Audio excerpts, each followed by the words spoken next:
Wonderful to have you in church today. And I thank Father Paul for inviting me to replace him in his community. Father Paul and I have a wonderful relationship and a friendship, and also with Presbytera Mary. And so I wanted to give him a little bit of a heart attack this morning. I wanted to call him and say, when was I supposed to be in Raleigh?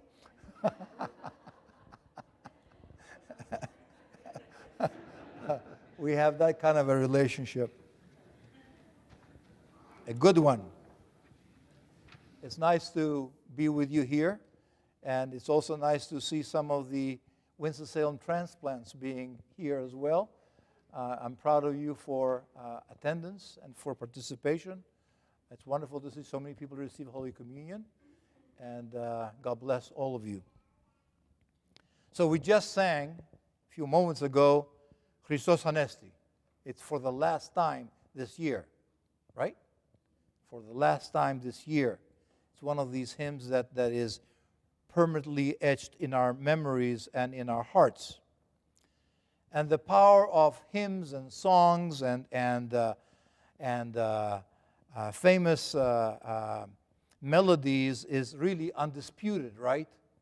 I have each of us has a favorite song or a hymn that they can sing, and it comes to mind and it gives them strength.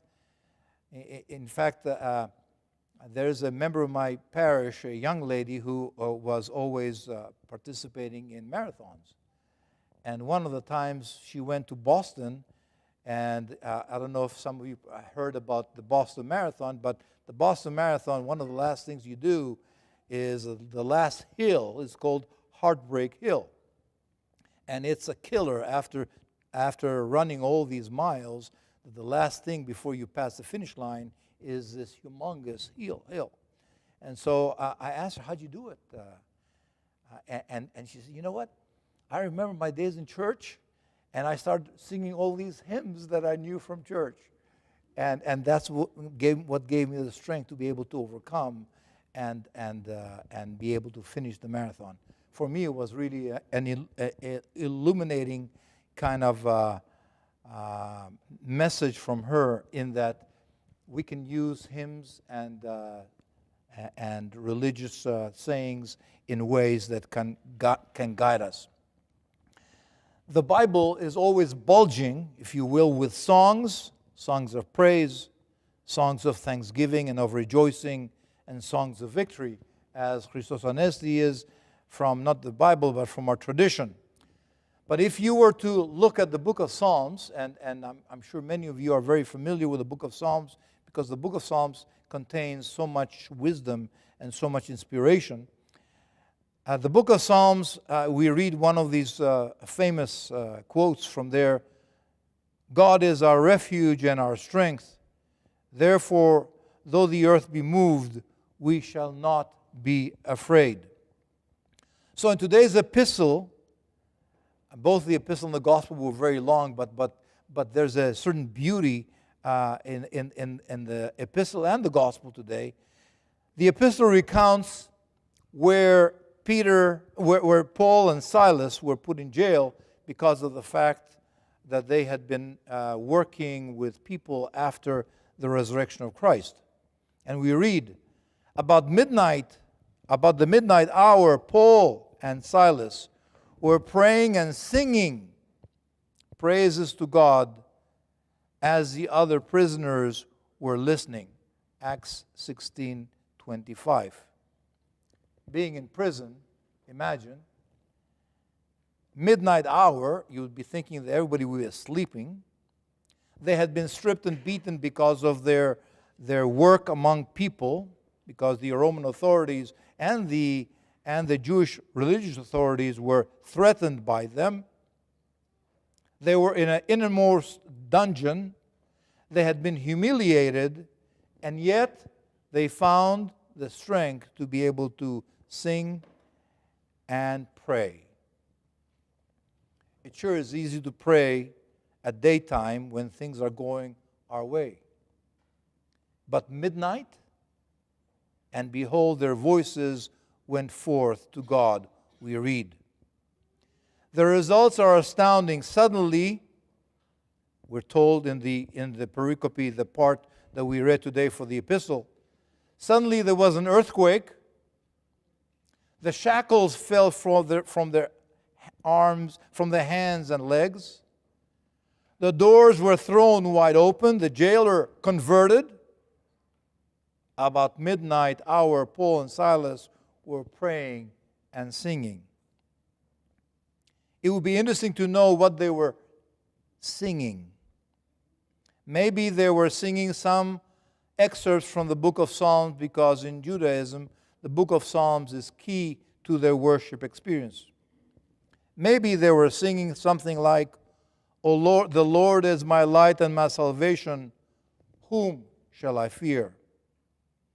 Or maybe they were singing, "I sought the Lord, and He heard me and delivered me from all my fears." Or maybe they were singing, "Bless the Lord, O my soul, who forgives all your iniquities and heals all your diseases."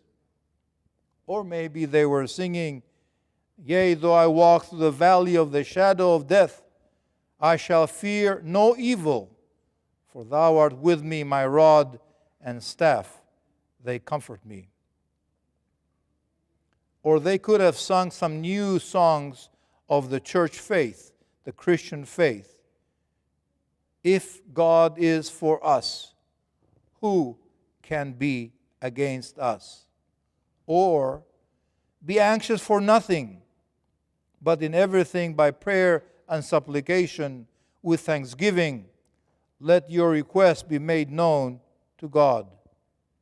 Or, my last one, "In the world you have tribulation, but be of good cheer, for I have overcome the world."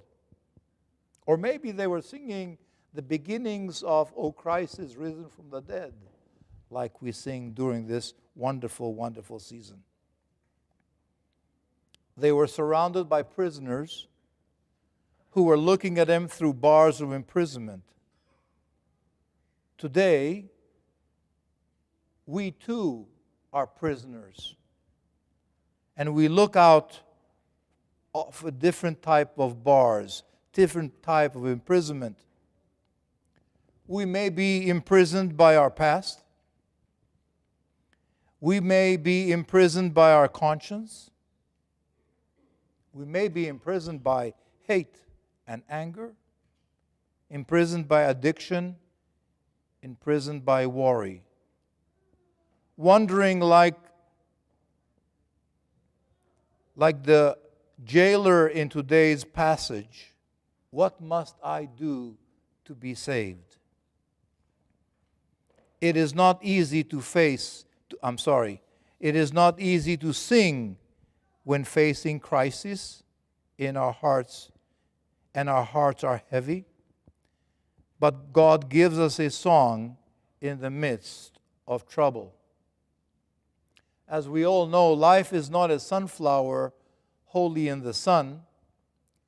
Life is like a violet, partly in the sun and partly in the shade. There are midnights and noons, and yet at the center of everything is Christ, who is the Lord of all. So we sing our way through life, songs of salvation, songs of hope, songs of joy, songs of encouragement.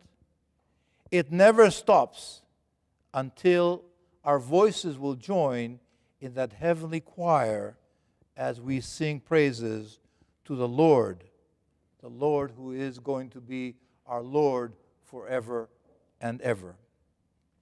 So my friends, today, as we think about songs and hymns, and if our songs and hymns were a little bit sad because of one thing or another, let us always try to transform them in something a little bit more uplifting and positive that will give a new direction to our life.